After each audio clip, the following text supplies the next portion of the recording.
The organic supermarket on Haverford Street smelled the way expensive places always did, like lemon verbena, cedar, and the quiet confidence of people who never check price tags. Soft jazz floated down from invisible speakers. The lighting was warm, amber-toned, designed to make even the most ordinary bundle of heirloom carrots look like a still life painting worth admiring. Arthur Pendleton did not fit the aesthetic. He stood in the cereal aisle wearing a faded green flannel shirt with a small tear at the left elbow, paint-stained dark jeans that had survived at least 3 art projects, and well-worn sneakers whose brand had long been obscured by time and use. His dark hair was slightly overgrown at the temples, the kind of haircut a man gets when he keeps meaning to schedule an appointment but keeps forgetting because there is always something more important: a lost toy to find, a nightmare to soothe, a bedtime story to read for the 4th consecutive night. He was not, by any measure, the kind of man who belonged in Haverford Organics. He didn't care. "Okay, Bumblebee," he said, crouching down so that his eyes were level with his daughter's. "The rules of the game. We need oatmeal, strawberries, and exactly 1 treat. 1 treat, not 2, not just a little bit of 3. Lily Pendleton, 6 years old and already a seasoned negotiator, scrunched her nose in the precise way that had, for the last 6 years, made it impossible for Arthur to say no to anything. She clutched a battered stuffed bear named Captain Flop, named so because he flopped dramatically to one side whenever she set him down, and narrowed her blue eyes at the cereal shelf. "What if the 1 treat," she said slowly, the deliberateness of her tone suggesting she had been rehearsing this, "is a family-sized bag? Because it's technically 1. Arthur pressed his lips together to suppress a smile. "Nicely argued. Petition denied. You're a very tough judge, Daddy." "I know. Occupational hazard." He stood, dropped a canister of steel-cut oats into their modest basket, and ruffled her dark hair. "Come on, the strawberries are over in the fresh produce section." They moved through the store at the unhurried pace of 2 people with no particular agenda, Lily occasionally stopping to investigate something colorful on a lower shelf, Arthur occasionally catching her wrist before she could commit to pulling an entire pyramid of balsamic vinegar down onto the floor. It was, by all accounts, a completely ordinary Tuesday morning. The kind Arthur had come to treasure more than anything. The small, quiet, unremarkable hours that strung together into a life. He had not always known how to treasure them. There had been a time when Tuesday mornings meant conference calls, deposition prep, and a car service that took him from his apartment on the 42nd floor to a glass tower downtown, where he spent his days dismantling the prosecution's cases with the calm efficiency of a surgeon. He had been extraordinary at it. The kind of lawyer whose name made opposing counsel reconsider their entire strategy the moment they saw it on a filing. But that was before the diagnosis, the 18 months that followed, and then the morning, 14 months ago now, when he had sat on the edge of Lily's bed while she slept, watching the slow rise and fall of her small chest, and understood with total clarity that the only case that mattered now was the one happening inside the 4 walls of their home. He had called his firm the next morning and arranged the leave. He didn't miss the office. He missed Claire. But the grief had learned, slowly, to live alongside him rather than swallow him whole. And Lily was the reason the grief had any shape at all rather than simply collapsing into nothing. They were standing at the strawberry display, Arthur holding up 2 punnets to compare their relative redness, when it happened. The sound came first, a sharp, percussive clatter, followed by a woman's gasp that pitched almost immediately into outrage. Arthur lowered the strawberries and turned toward the noise. A woman had rounded the corner of the aisle perhaps 6 feet from where he and Lily stood. She was somewhere in her mid-40s, dressed in a cream blazer over a silk blouse, her blonde hair swept into a precise chignon. She carried a caramel-colored handbag that even Arthur, who had not followed fashion in years, recognized as something that cost more than his monthly grocery budget. She was staring at the floor, where a slim wallet had landed open, credit cards fanned across the polished tiles. The wallet was approximately 3 feet from Arthur's left shoe. He had not moved. Neither had Lily. Neither of them had been anywhere near the woman.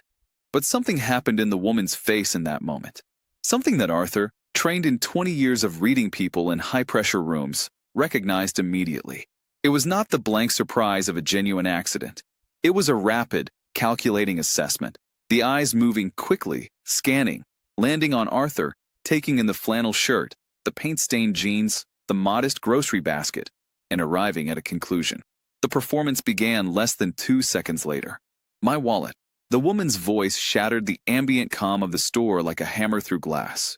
She pointed at Arthur with a manicured finger, her face rearranging itself into an expression of horrified accusation. He took my wallet. This man just bumped into me and took my wallet. Arthur stood very still. I haven't moved from this spot, he said quietly. His voice was even, measured, the kind of voice that had remained steady through murder trials, through cross-examinations that lasted 8 hours, through every attempt by opposing counsel to rattle him. It remained steady now. Your wallet fell on the floor. It's still on the floor. Don't you lie to me. The woman's voice climbed an octave. I know what I saw. Lock him up. This filthy street rat bumped into me and stole my Prada wallet. She swept her gaze around at the gathering audience of shoppers with the confidence of someone who had always been believed, who had never once been wrong about the calculus of whose word counted for more. Look at him. He probably teaches his little brat to steal too. The silence that followed was the kind that lands on a room like a physical weight. Lily pressed herself against Arthur's leg. He could feel her small hand fisting into the fabric of his jeans. Daddy, she whispered. Daddy, what's happening? It's all right, he said softly. He didn't look away from Eleanor Vance. He kept his gaze steady, reading her the way he read witnesses who thought they were performing well. The slight tightness at the corners of her eyes. The way her chin lifted just a degree too high. The tremor of overconfidence that characterized someone who had done something like this before and gotten away with it. The store manager arrived first, a young man named Preston who looked as though he would have preferred almost any other morning of his professional life. 2 uniformed police officers arrived 4 minutes later, responding to a security call. They were professional, apologetic, and ultimately had no choice but to respond to a formal accusation. Arthur cooperated completely. He answered every question in the same calm, even tone. He provided his name, his address. He made no sudden movements. He did not raise his voice. He did not explain who he was. When the handcuffs came, and they did come, because Eleanor was insistent and weeping with impressive theatrical commitment, Arthur knelt down on the store floor. The steel bit into his wrists. He didn't wince. He was looking at Lily. Her chin was trembling. Her arms were wrapped around Captain Flop so tightly that the bear's button eye was in danger of popping. Her voice was barely a sound. Daddy, why are those men putting shiny bracelets on you? Arthur held his daughter's gaze for a long, steady moment. Then he leaned forward and pressed his lips to her forehead.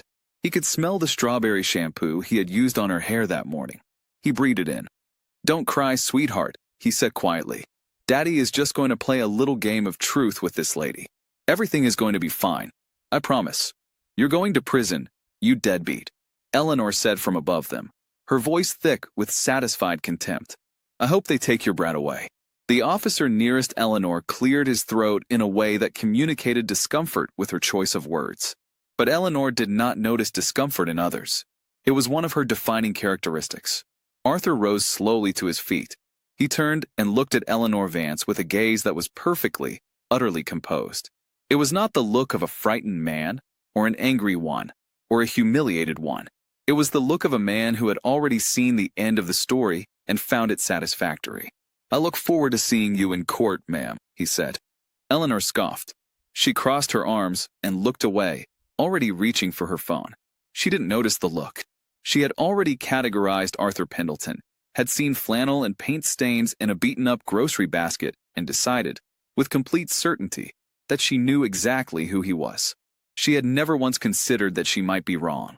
It was, as it turned out, the most expensive assumption of her life. A woman had been watching from the end of the aisle throughout. She stood at an angle from the crowd, slightly apart from the cluster of gawking shoppers, holding a small basket that contained precisely 3 items.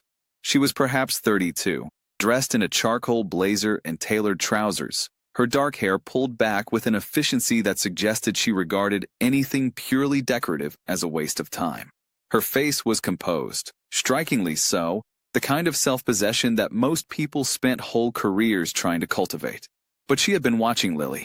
As the officers escorted Arthur toward the exit, and as the crowd began to fragment and disperse, The woman set her basket down and walked to where the little girl stood, frozen, in the middle of the produce section. She stopped a careful few feet away, crouching to make herself smaller, less imposing. "Hey," she said. Her voice was different than her expression suggested it would be. Quieter, warmer at the edges. "What's the bear's name?" Lily blinked. She looked at the woman. Then she looked at Captain Flop, as if seeking his counsel on the question of whether to answer. "Captain Flop," she said finally, "because he flops." "That is an excellent name," the woman said, with the same seriousness she would have used in a board meeting. "I'm Sarah. Can I stay with you until your daddy comes back?" Lily looked toward the doors through which her father had disappeared. Her chin was still trembling, but the particular look of total desolation had softened slightly, replaced by the fragile, tentative trust of a child who wants very badly to believe in the thing she's being told. "He said he'd come back," Lily said. "Then he will," Sarah Jenkins said, with a certainty she didn't entirely feel but offered anyway, because some things are worth choosing to believe in. "Let's go find somewhere to sit down." The coffee shop adjacent to the supermarket's lobby had wide windows and uncomfortable chairs, which Sarah had always found characteristic of spaces that wanted the appearance of warmth without the inconvenience of actually providing it. She sat across from Lily at a corner table, a hot chocolate with extra marshmallows in front of the little girl, and a black coffee, which she hadn't touched, in front of Sarah herself. Lily was not, strictly speaking, what Sarah Jenkins was accustomed to dealing with. Sarah ran a mid-sized technology logistics company with 300 employees, navigated mergers that ran to 9 figures, and had, on 3 separate occasions, reduced grown men in boardrooms to a state of something very close to tears. She was, as her executive assistant once summarized, the most efficient human being currently operating on American soil. She did not do emotions in professional contexts. She found ambiguity inefficient. She had been called, variously, brilliant, ruthless, magnetic, and cold. She was currently watching a 6-year-old feed the 4th marshmallow to a stuffed bear and finding that none of her considerable professional skill set was remotely applicable. "He doesn't actually eat them," Lily explained, offering this information with the tone of a scientist clarifying a misconception. "But he likes to be included." "That makes complete sense," Sarah said.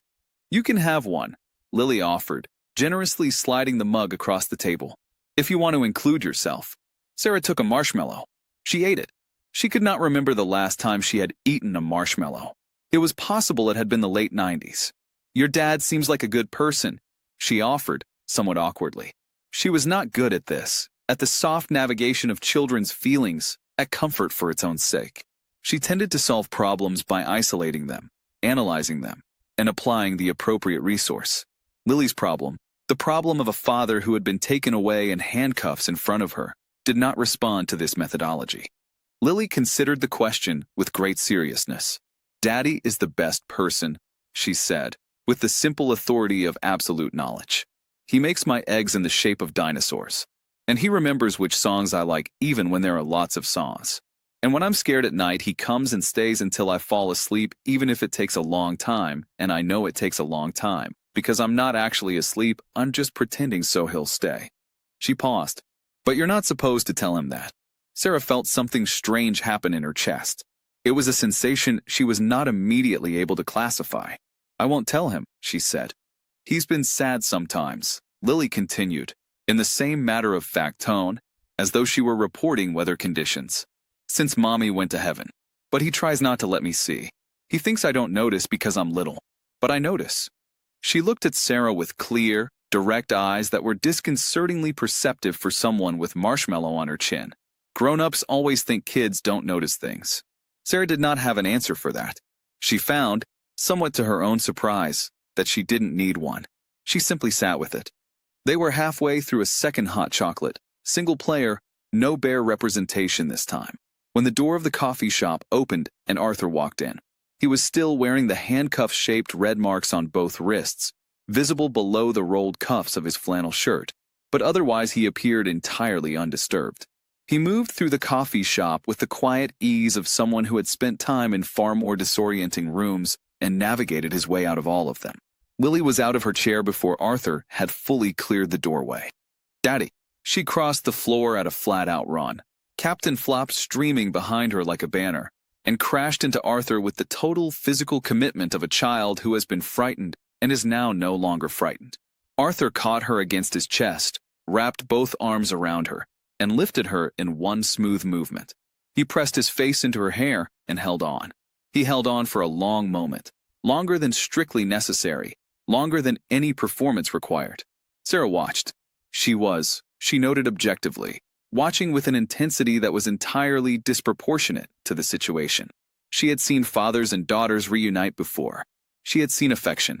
She dealt, professionally, in human behavior, in motivations, in what people revealed when they believed they weren't being observed. What she saw now was not a performance. It was the thing itself, raw and unguarded and real in a way that most of what she observed in her professional life was carefully constructed not to be. Arthur set Lily down after a long moment and crouched to look at her face. He wiped her cheeks with his thumb. He checked her over with the thoroughness of a man mentally cataloging, making absolutely certain that nothing had been harmed in his absence. "Were you good for Miss?" He looked up at Sarah. "Jenkins," Sarah said, rising from her chair. Sarah Jenkins. And she was wonderful. Arthur straightened and extended his hand. His grip was firm, his gaze direct. Up close, she processed this in the objective way she processed all data, significantly more striking than his clothes suggested. Dark eyes, sharp and calm in equal measure. A jaw that held tension the way structural beams hold weight, not visibly, but fundamentally. "Arthur Pendleton," he said. "Thank you for staying with her." "She stayed with me," Sarah corrected. There's a distinction. Something moved briefly across his expression, amusement or recognition. "Fair enough. You were released quickly," she observed, because she was constitutionally incapable of not observing things out loud. "I made a phone call," he said simply. He glanced at Lily, who was now methodically arranging marshmallows by size on the table. "She didn't give you too much trouble?" She told me her entire philosophy of marshmallow distribution and introduced me to a close personal friend.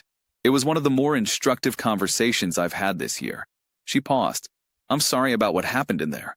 That woman was motivated," Arthur said. The word was careful, deliberate.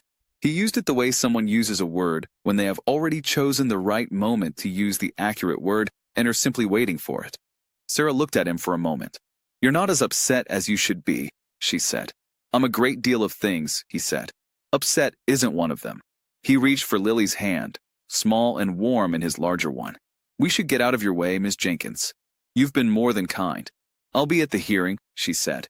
She wasn't entirely sure why she said it. It was not the kind of thing she typically did.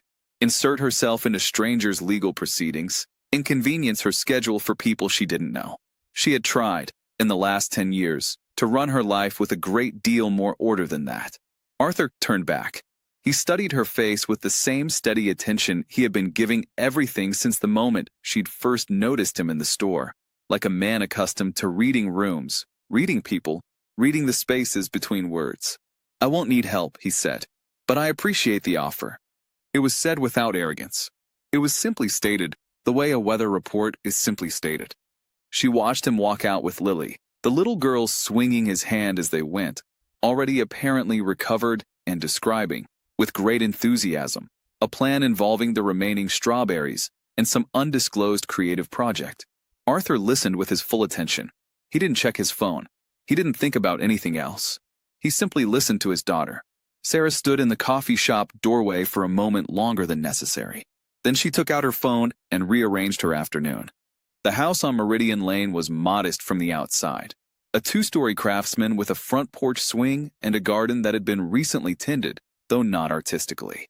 It looked like a place where someone had made deliberate choices about what kind of life they were building. Practical, warm, rooted. The neighbors had learned fairly quickly that the man who lived there was quiet, polite, and not available for much beyond a wave across the driveway. They had assumed widower.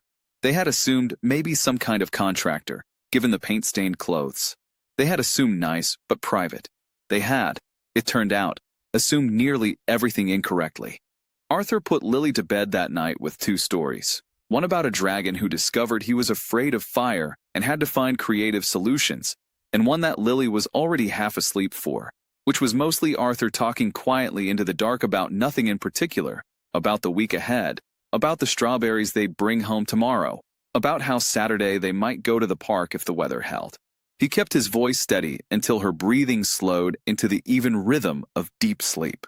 Then he stayed for another 10 minutes. He had told Lily the truth. He wasn't upset. But that didn't mean he wasn't feeling anything. He was feeling, with a clarity that had been sharpening since the moment Eleanor Vance's finger had pointed at him across the produce section, something very specific. It was not anger, exactly.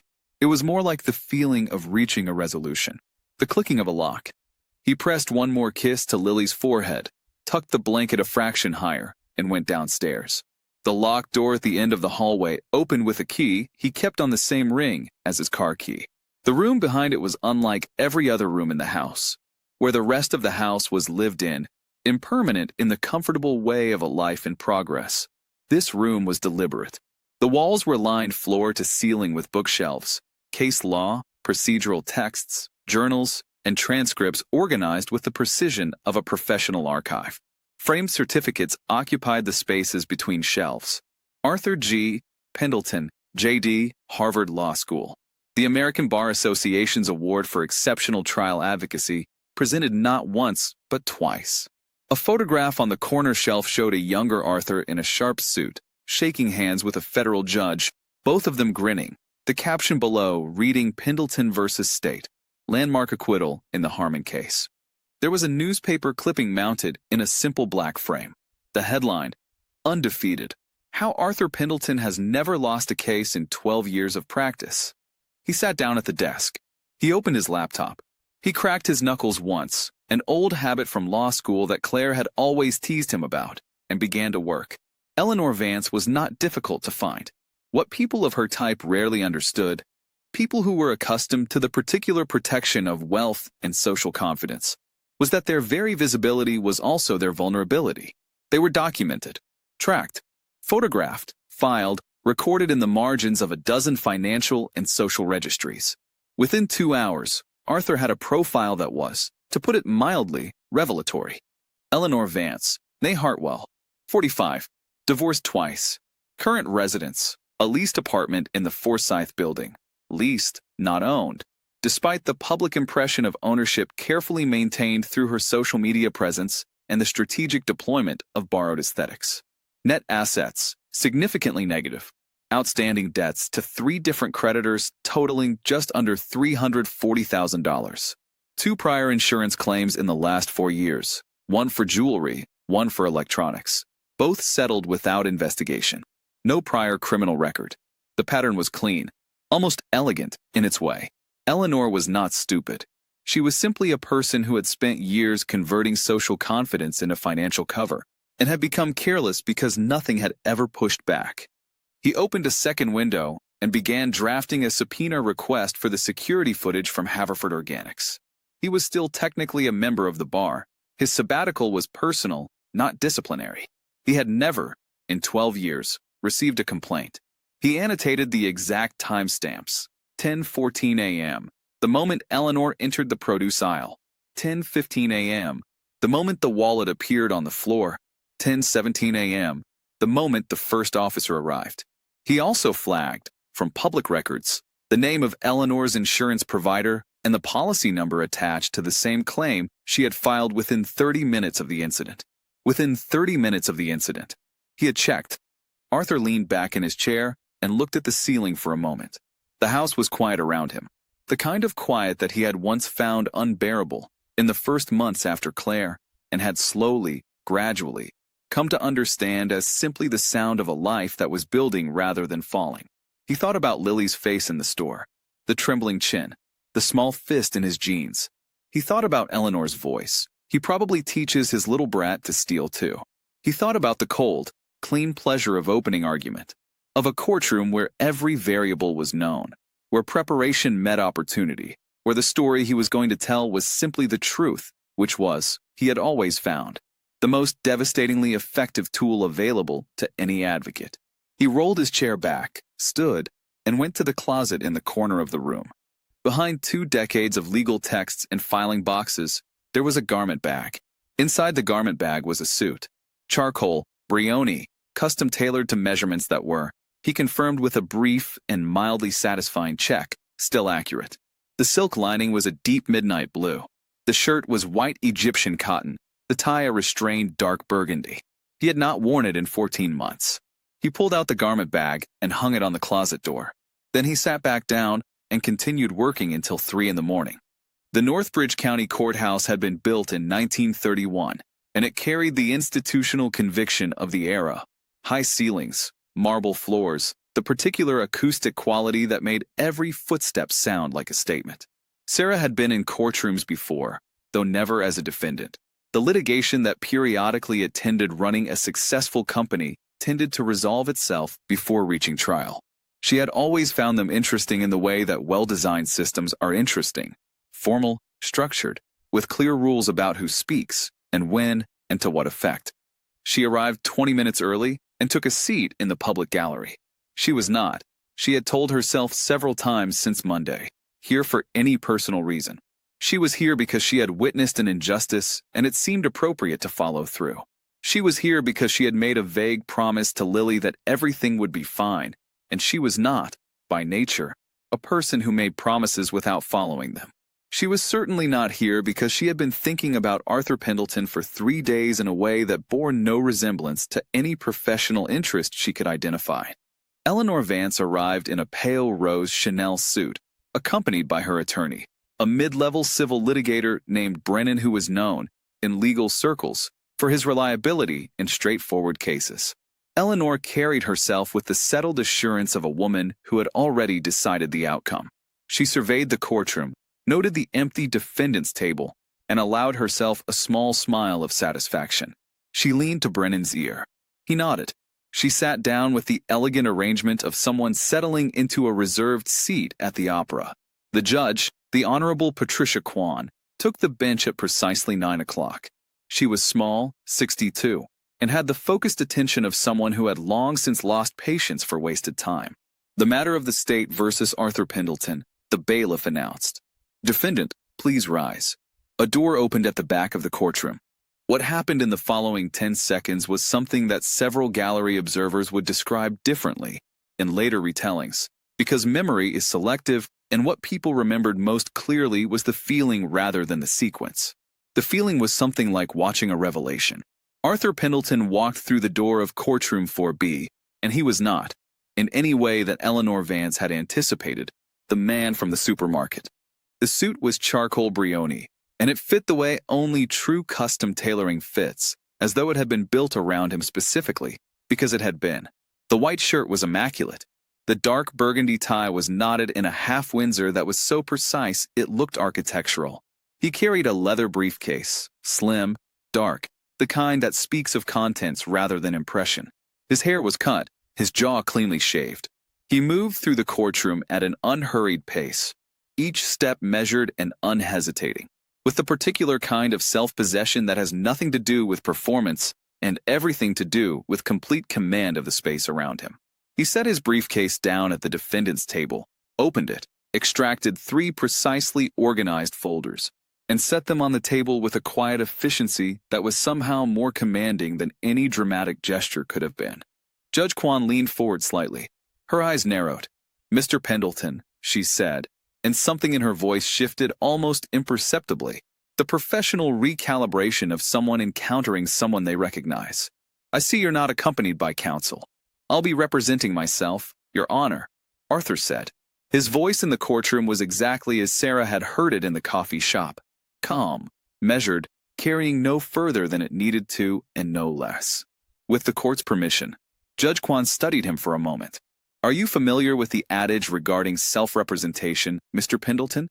That the man who represents himself has a fool for a client," Arthur said. "Yes, Your Honor. Though I'd respectfully submit the relevant question is whether the adage applies to the man who has never lost a case." A silence fell across the courtroom. It was the particular silence that follows a statement that everyone present is still processing.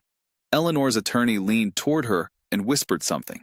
Eleanor's expression, which had been pleasantly arranged for an easy morning, reconfigured itself slowly into something between confusion and the first frisson of unease. Sarah, in the gallery, pressed her hand flat against her thigh to prevent herself from visibly reacting. Judge Kwan made a sound that was not quite a laugh, but was adjacent to one. "Very well, Mr. Pendleton. We'll proceed." Eleanor's testimony, presented by Brennan in a smooth, practiced 30-minute direct examination, was technically competent. She had been coached. She was consistent. She described the incident in the produce section with the appropriate blend of distress and indignation. The bump, the wallet falling, her immediate certainty that the man next to her had taken it, the discovery of the wallet on the floor only after the officers arrived and forced the accused to empty his pockets. She made appropriate eye contact with the judge. She was careful not to be aggressive. She had the appearance of someone who had simply suffered an injustice and was telling the truth about it. Brennan sat down with the quiet confidence of a man who had done his job. "Mr. Pendleton," Judge Kwan said, "your witness." Arthur rose. He did not take any of his folders. He walked to the center of the floor with his hands relaxed at his sides, as though he were having a conversation at a dinner party and had simply run out of seating. "Ms. Vance," he said pleasantly, "thank you for your patience." Eleanor inclined her head with magnanimous grace. "Of course. How long have you been a customer at Haverford Organics?" She blinked slightly at the ordinariness of the question. "A few years. 3 or 4, perhaps. And you're aware that Haverford Organics has a fairly comprehensive security camera system?" "I assume most stores do, yes." 7 cameras in the produce and refrigerated sections alone, Arthur said. He walked back to his table, opened the first folder, and extracted a still image printed on standard paper.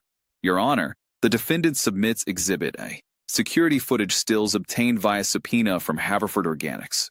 Timestamp 10:12 a.m. through 10:18 a.m. on the date in question." He offered copies to the judge and to Brennan. "Ms. Vance, the image in front of you is a still from camera 3 at 10:13 a.m., approximately 60 seconds before you entered the produce aisle. Can you confirm that is you, near the bakery section, on that date?" Eleanor studied it. "Yes, that's me. And the object under your arm at that time is your Prada wallet, is it not? You can see the distinctive pattern on the clasp." She looked more carefully. A pause. "Yes. So at 10:13 a.m., the wallet was under your arm, undisturbed." Arthur moved fluidly. "Exhibit B, Your Honor. Camera 2, timestamp 10:14 a.m. Ms. Vance. This image shows you entering the produce aisle. At this point, the wallet has moved from under your arm to your right hand. Is that accurate?" I may have shifted it." "You may have. Yes." His tone remained pleasant, attentive, as though this were all simply clarification. "And now, Exhibit C. Camera 4, the widest angle coverage, timestamp 10:15 a.m. This image shows the entire produce aisle.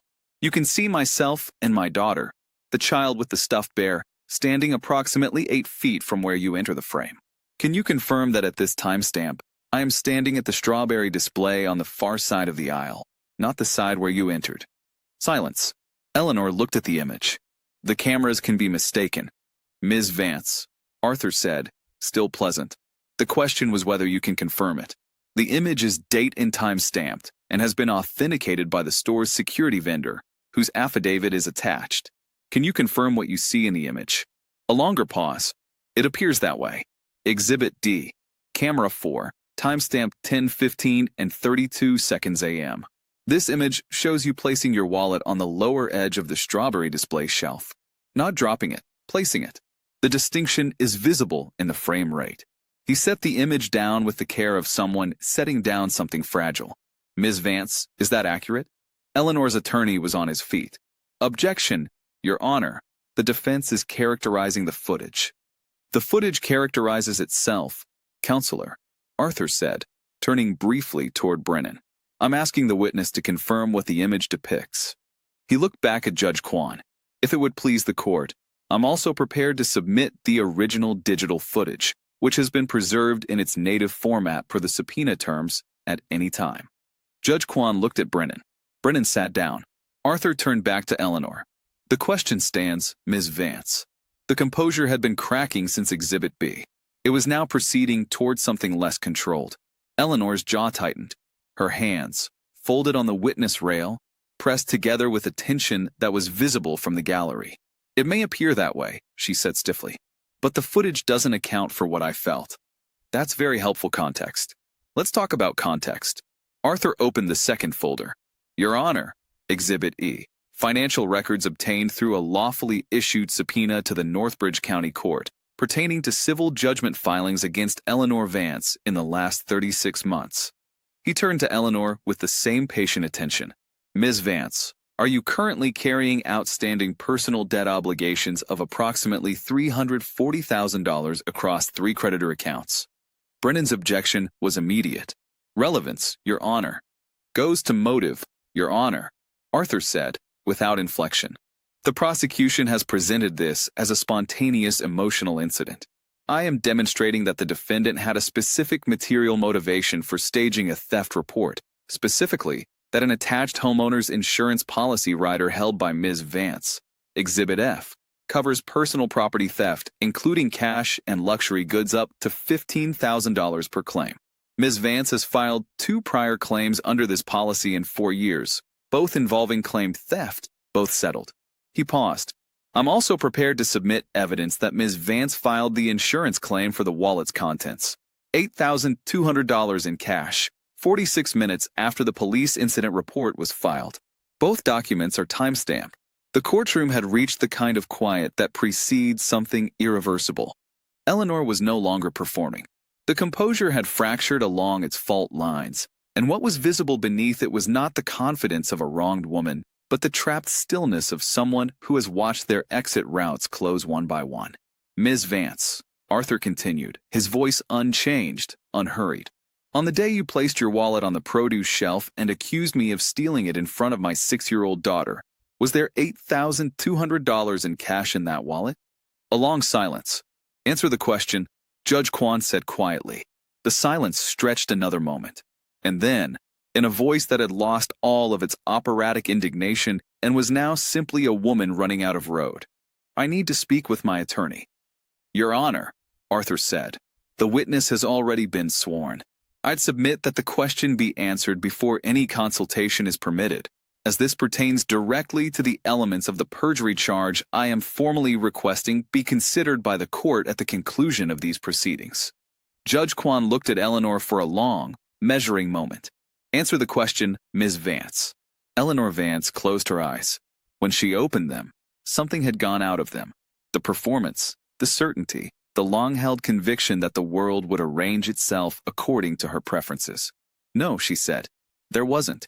The silence that followed Eleanor's admission lasted perhaps 4 seconds. In courtroom time, it was an eternity. Arthur did not gloat.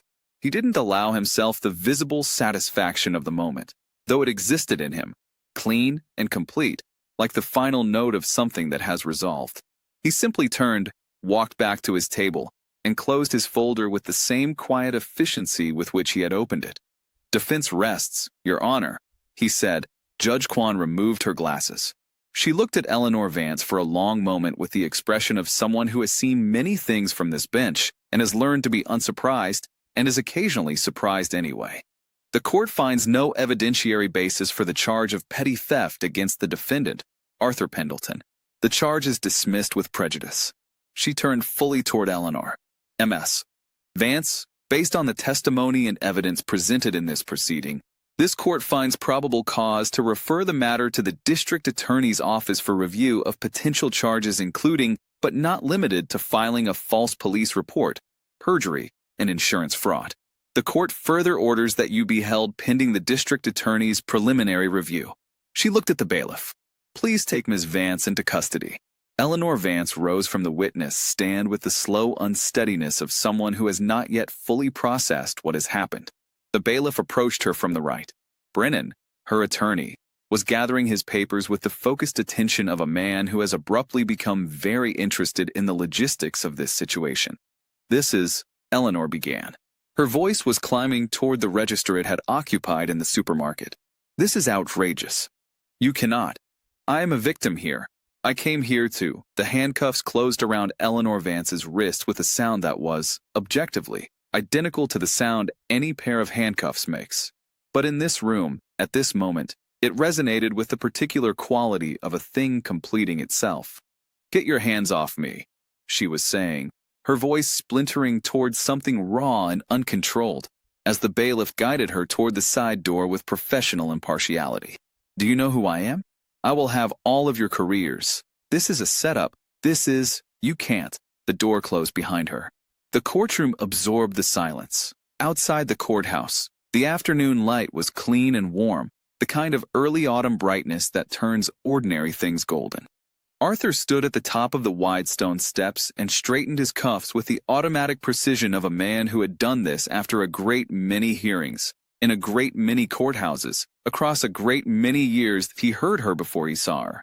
The sound came from the bottom of the steps, a small, high, completely joyful sound, and then the rapid thunder of small feet. And then Lily was launching herself up the last 3 steps and colliding with Arthur at full speed, the kind of collision that children deliver entirely without self-preservation instinct, relying completely on the certainty that the other person will catch them. That he caught her.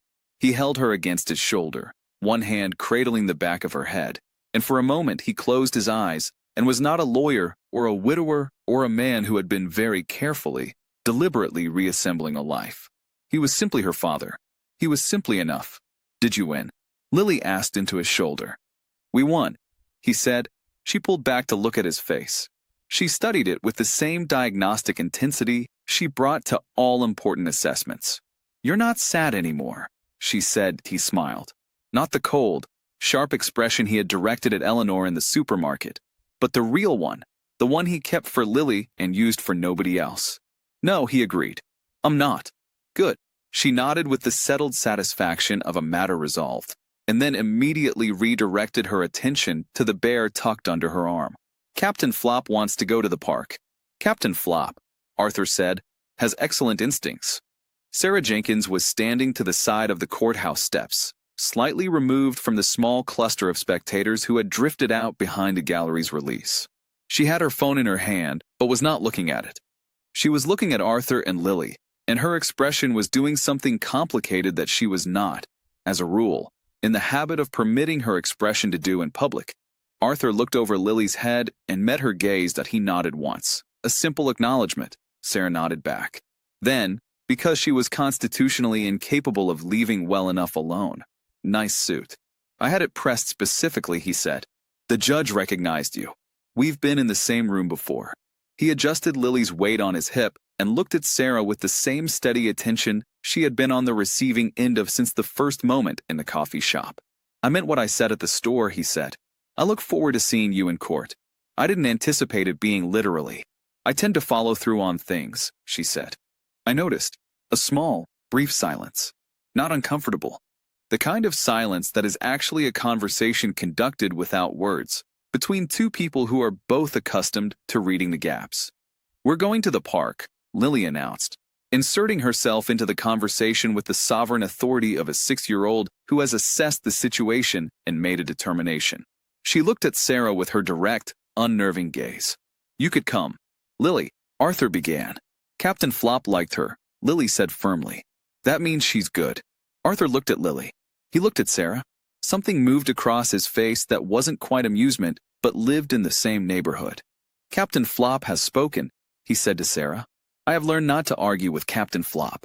Sarah Jenkins, who had declined the last 11 social invitations she had received from people she had known for years, looked at the small girl with the stuffed bear and the man in the devastatingly well-tailored suit who had just methodically dismantled a fraudster in open court and was currently deferring to the judicial opinion of a stuffed animal, and felt something inside her that she had spent a considerable amount of time and energy constructing very carefully loosen, just slightly, like the first thread pulled from a tight wound spool. All right, she said. I don't have anywhere to be. 3 weeks after the courthouse, Arthur cooked dinner. This was not, in itself, unusual. Arthur cooked dinner most nights. It was one of the things he had learned when Lily stopped eating the contents of takeout containers and started asking with great seriousness why the pasta didn't taste the same as Daddy made it. He had become, over the course of the sabbatical, a genuinely competent home cook, which he found alternately satisfying and humbling given that the skill had arrived so late. What was unusual was that there were 3 place settings on the table. Lily had set the third one herself, with a formality that suggested she had given the placement of the fork considerable thought. She had also, Unprompted, put a small vase of wildflowers in the center. From the yard, slightly more architectural than floral in their arrangement, but earnest, Sarah arrived at 6:30 with a bottle of wine she had spent an embarrassingly long time selecting, which she had told herself was simply because she didn't know what they were eating, and which she was aware, on some level that she was not ready to examine directly, was not the actual reason. The house was not what she had expected. She had been unable to prevent herself from forming expectations. It was an occupational liability, and the house she had constructed in her imagination based on the available data, modest exterior, deliberately minimalist lifestyle, a man in possession of Harvard law degrees, and a Brioni suit he kept behind locked doors, had been a somewhat cold, carefully contained space. Functional, like a stage set, the actual house was nothing like that. It was warm in the specific way that accumulates rather than being imposed. Books stacked at odd angles on shelves that had been built to accommodate more than they currently held. A child's artwork on the refrigerator, and also, she noticed, framed and hung properly in the hallway as though it were significant, because apparently it was. A small pair of rain boots by the door, a slightly larger pair beside them. The smell of garlic and rosemary and something with white wine that she identified, correctly, as a chicken piccata that was further along than she had expected. Lily met her at the door and took her coat with elaborate ceremony. "You can sit in the good chair," she said. "That's the one by the window. Not the other one, because that one squeaks and Daddy says it's annoying beyond reason. But he won't throw it away because it was here when we moved in." "Highly defensible position," Sarah said. "That's what I said." Arthur called from the kitchen. Dinner was not what Sarah was accustomed to either. She was accustomed to dinner as a function, client dinners, working dinners, dinners that were really meetings with better ambience. Dinner where conversation served a purpose, where she managed the pace and the content with the same deliberateness she brought to a board meeting. Lily talked about frogs for 22 minutes with a depth of taxonomic knowledge that Sarah found genuinely staggering. Arthur listened and asked follow-up questions with the focused attention of someone who found frogs, or more accurately found his daughter's interest in frogs, completely compelling. Sarah, who had not previously had occasion to consider frogs, found herself pulled into an earnest discussion about the taxonomy of tree frogs that she could not have predicted under any circumstances. At some point Lily ate her entire dinner without apparently noticing, which Arthur acknowledged with a brief private glance at Sarah that contained, in its compressed form, an entire language of parenthood. After Lily had been put to bed, which took 45 minutes and involved one story in a negotiation about whether Sarah could come in to say goodnight, which she did, standing in the doorway of a small room that was exactly the room you'd expect, slightly chaotic, entirely loved, Captain Flop propped against two pillows in a position of honor. Arthur and Sarah sat in the living room with the wine and the quiet of a house with a sleeping child in it. It was a different kind of quiet from a kind Sarah knew. The quiet of her penthouse apartment was absence, the silence of a space that had not been filled. This was the quiet of something paused, temporarily still, carrying within it the memory of sound and the anticipation of more sound in the morning, she said, because she had been wondering since the courthouse. "You could have told the officers who you were. The day in the store. You could have ended it in 30 seconds. Arthur turned his glass slowly in his hands. "Yes. Why didn't you?" He considered this with the care he appeared to bring to all questions that mattered. "Because the point wasn't to end it. The point was to end it the right way." He paused. "She targeted me because of how I looked. Because she saw someone she assumed was powerless and she acted accordingly. If I'd shown my credentials and made it disappear quietly, she would have moved on and found someone else. Someone who didn't have credentials to show." He looked up. Lily cried. "That matters. But the next person she did it to might have been someone who didn't have a locked office with law degrees in it. That matters more."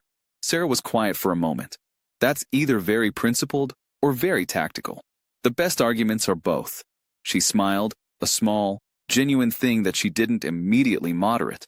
Arthur noticed it in the way he noticed everything. "Your daughter told me," Sarah said, "the morning at the coffee shop, that you've been sad, since losing your wife." He didn't look away. "She's observant." "She is. In a way that's—" Sarah searched for the word. "Clarifying." "Claire would have found her hilarious," he said, and the past tense landed softly, without the jagged edge it might have had a year ago. She was a pediatric nurse. She had this patience with small people that I always found slightly miraculous, given that I have the patience of a litigator, which is to say, I am only patient when it is strategically necessary. He smiled briefly. I've been learning. You're better at it than you think, Sarah said. He looked at her with a directness that she had stopped finding destabilizing and started finding, somewhere in the last 3 weeks, simply honest. You're not what I expected, he said. When I look you up, you look me up. You were a stranger who stayed with my daughter for 3 hours. Of course I looked you up. The corner of his mouth moved. Sarah Jenkins, CEO of Meridian Technical Solutions. Graduated summa cum laude from Georgetown. Built the company from a 7-person startup to 300 employees in 9 years. Known in your industry as precise, demanding, and exceptional. Known in other contexts as the Ice Queen, she said flatly. I was going to say private. She turned the wine glass in her hands, echoing his earlier gesture without quite realizing it. I built a very controlled life, she said. After a certain point, it was easier. Less risk of the kind of damage that's hard to come back from. She paused. I watched you that morning, with Lily, in the store, and then in the coffee shop. And I thought, that is a person who has suffered damage and came back from it anyway. Who built something warm inside the hard thing, instead of just building more hard.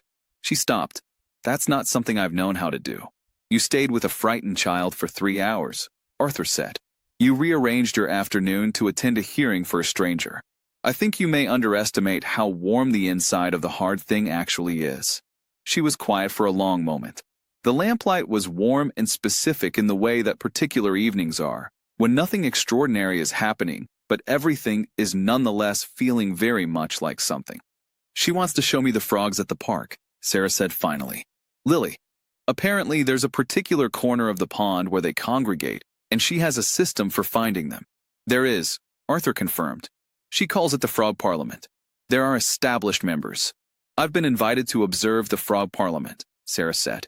I've been invited to fewer things in the last year than I would have expected, given that I employ 300 people. But this one I've been looking forward to. Arthur looked at her, and the look held the same quality it had in the courtroom. Attentive, steady, reading the spaces between words. But it held something additional now, something warmer, something that had been building incrementally over 3 weeks of a park visit and a phone call and Lily's pronouncements about Captain Flop's endorsement of Sarah's character. Saturday, he said, if the weather holds. I'll clear my schedule, she said. She said it as though it were simple. It was, she found, the simplest thing she had said in a very long time. The Saturday was perfect. The park lay at the north end of the neighborhood, bordered by old oaks that had been there long enough to constitute a kind of architectural permanence. The late morning light filtered through them in long, warm columns that turned the grass to something between gold and green, and the air was cool and sharp in the specific way of early autumn. The smell of leaves beginning their slow transformation, the season shifting towards something different without yet surrendering what it had been. Lily ran ahead on the path with the relentless forward momentum of a child who has been sitting in a car for 7 minutes and has converted those minutes entirely into potential energy. She carried Captain Flop under one arm and her frog-watching notebook under the other, which she had prepared the previous evening with a solemnity that Arthur had filmed briefly on his phone for the pure future pleasure of showing her at an inconvenient moment. The Frog Parliament is in session, Lily announced, arriving at the pond's edge with the authority of a returning diplomat. She turned and looked at Sarah with the measuring expression she reserved for assessments of genuine importance. You have to be quiet when we first arrive. Otherwise they think it's a predator situation and they all hide. Daddy learned that the hard way. I did, Arthur confirmed. The hard way being that I asked a question at the wrong moment, and we didn't see a single frog for 45 minutes. 47 minutes, Lily corrected. She had, apparently, logged this. Sarah looked at the two of them standing beside the pond's edge, the tall, lean man in the old flannel, back in his usual clothes, comfortable in them, comfortable everywhere, and the small girl with the notebook and the bear, and she felt the thing that had been loosening in her over the course of these weeks complete its movement. Not falling apart, not losing structure. More like a window that had been sealed for a long time opening, the air of something genuine coming in. She was not a person given to large declarations. She processed internally, drew conclusions from data, acted on them when the probability curves aligned. What she knew, standing here, was simple and sufficient.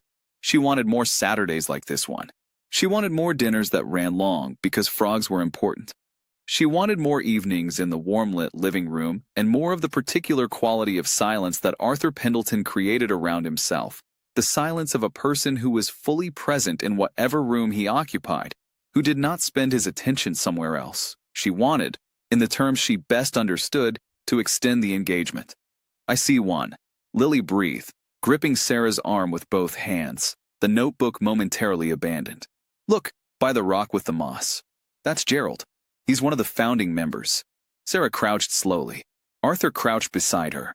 Their shoulders were close, and she was aware of it with a specificity that told her something useful about herself. "Gerald," Sarah whispered, with complete gravity. "He has a particular way of sitting," Lily explained, barely audible now, utterly intent. "Very dignified." Gerald sat on his rock with what was, under objective assessment, a fairly distinguished posture.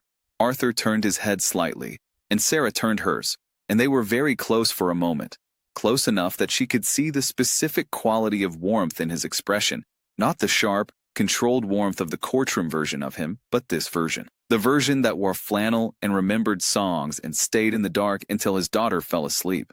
The version that had been quietly, patiently, stubbornly building something beautiful out of something that had broken.